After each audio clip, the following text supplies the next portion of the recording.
La zakat al-fitr, ou encore appelée le monde de la rupture du jeûne, est un acte religieux obligatoire que tout musulman donne avant la fin du mois de Ramadan. Elle est destinée aux personnes démunies. Sa quantité est mesurée à 4 fois la contenance des 2 mains. Ce prédicateur revient sur l'importance de cet acte. Les savants musulmans, les jurisprudences islamiques disent que zakat, comme dit le prophète Mohammed sallallahu alayhi wa sallam, que c'est quelque chose qui est là pour purifier les gêneurs. Que par ses erreurs dont il a fait, volontairement ou involontairement, par sa façon de parler, ou peut-être par ses actes.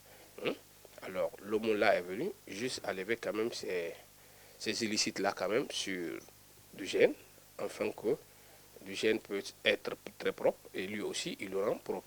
Cette attitude religieuse vient en aide aux musulmans pauvres le jour de la fête pour les épargner de mendier. Cependant, elle obéit à certains principes, explique ce imam. Le père de famille est le premier responsable à donner de zakat fitr pour ses enfants.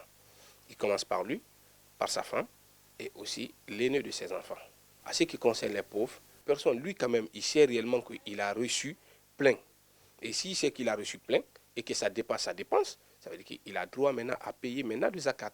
Selon le mazhab de l'imam Malik, les musulmans doivent donner la zakat al-fitr 2 jours avant la fête de Ramadan ou 1 jour avant celle-ci. À défaut, si on donne le jour de la fête, ils doivent le faire avant la prière de l'Aïd el-Fitr.